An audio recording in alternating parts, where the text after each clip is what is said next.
Em outro momento, o ex-diretor adjunto da ABIN afirmou que o general Gonçalves Dias, que foi ministro do GSI, o Gabinete de Segurança Institucional do governo Lula, determinou a remoção de seu nome da planilha sobre os alertas enviados. Eu citei isso no meu comentário de abertura. Para quem não se lembra, Gonçalves Dias saiu do governo em abril, depois da divulgação de imagens do 8 de janeiro que mostram que ele interagiu com os invasores no Palácio do Planalto. Vamos acompanhar o que diz Saulo Moura da Cunha. A gente está lidando aqui com falsificação de relatório.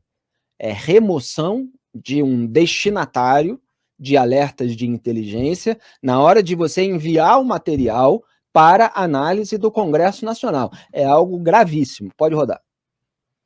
A minha pergunta para o senhor é clara. O senhor adulterou o relatório da ABIN sobre os alertas que foi enviado para cá, para o Congresso Nacional? Não, eu não adulterei. Eu fiz os dois relatórios. Eu fiz o primeiro uma planilha em que continha os alertas encaminhados pela ABIN a grupos e continha ali também os alertas encaminhados por mim, pessoalmente, pelo meu telefone para o ministro-chefe do GSI. Certo? Eu entreguei essa planilha ao ministro e o ministro determinou que fosse retirado o nome dele dali, porque ele não era o destinatário oficial daquelas mensagens, que ali fosse mantido apenas as mensagens encaminhadas para os grupos de WhatsApp.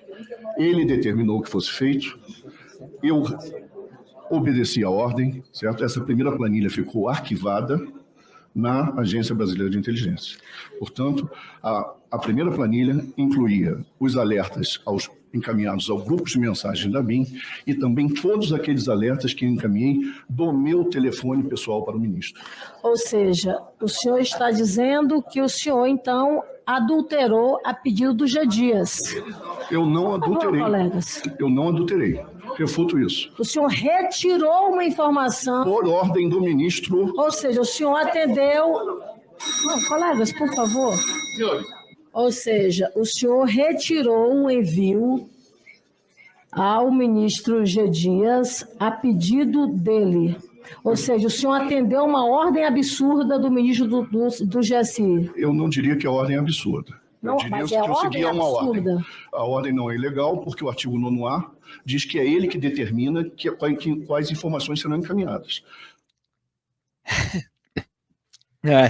Olha, o chefe do Gabinete de Segurança Institucional do Lula dando uma ordem para o então diretor adjunto da ABIN para remover do relatório entregue ao Congresso Nacional a mensagem que ele próprio, Gonçalves Dias, chefe do GSI, havia recebido, com os alertas de que a multidão estava se dirigindo aos três poderes para invadir os prédios, porque já havia esse tipo de informação de inteligência.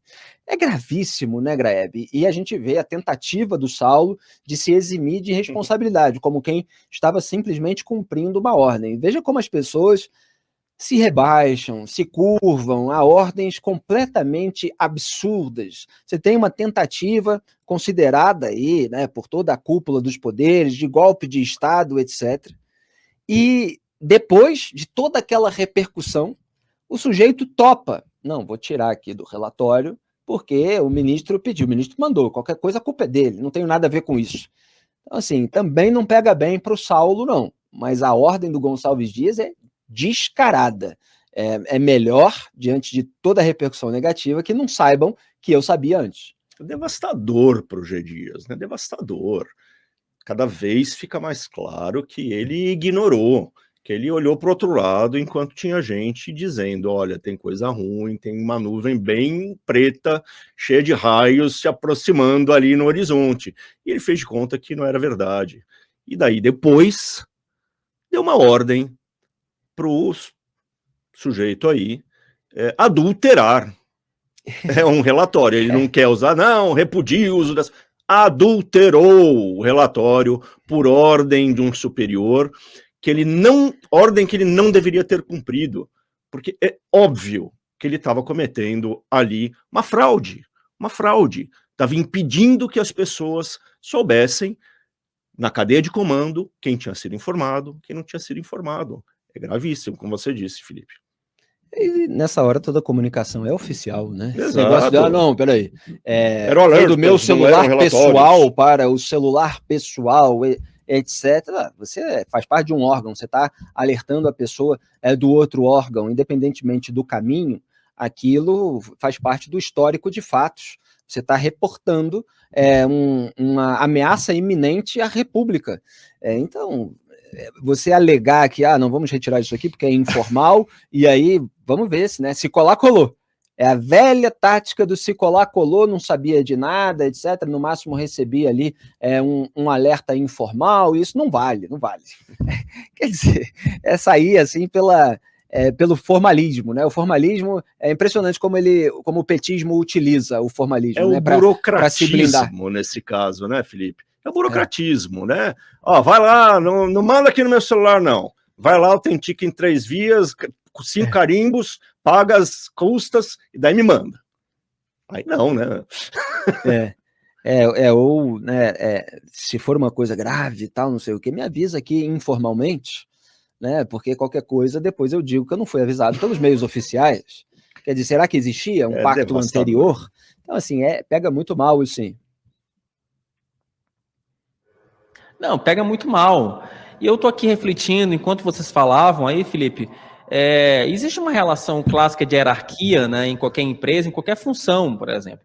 Se acontece alguma coisa em Brasília, alguma coisa até trivial, não que isso tenha acontecido, isso nunca aconteceu em Brasília, mas se, por exemplo, aqui na sucursal, acontecer de faltar um papel higiênico, por exemplo, sabe? Exemplo, eu vou pentelhar o Grebe, olha só, chefe, faltou papel higiênico aqui na sucursal, tá? Eu não vou simplesmente ignorar um fato desse e não avisar para não criar um constrangimento superior. Bom saber que nunca aconteceu, Wilson. Folgo em saber. Não, nunca aconteceu.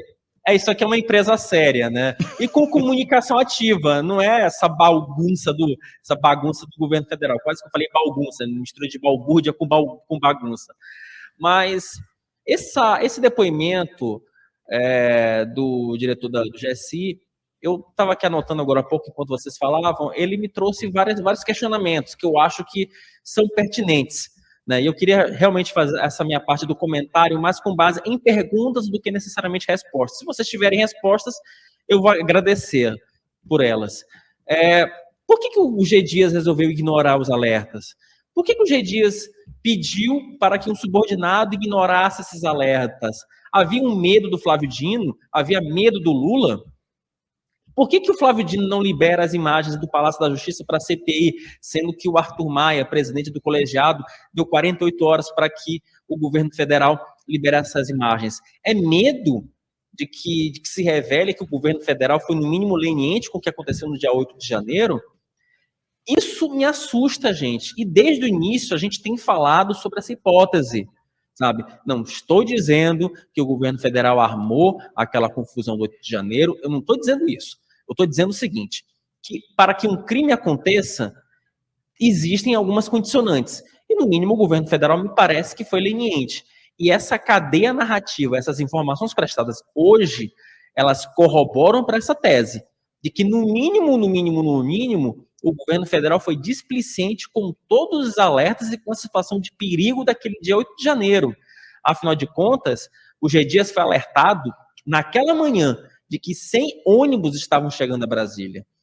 Então, o que acontece? Você vai ignorar um alerta como esse, você não vai passar para um ministro da Justiça, você não vai acionar a Força Nacional, você não vai acionar a Polícia Federal em uma situação conflagrada como aquela.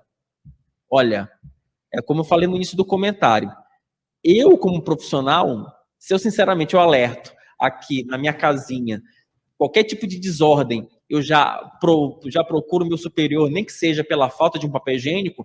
Se eu sinceramente fosse um diretor de GSI, numa situação dessa, bem grave, não teria como não avisar, não teria como passar para frente. Isso aí é tentativa de colou, isso só mostra o quanto nós estamos desprotegidos nessa nossa res pública.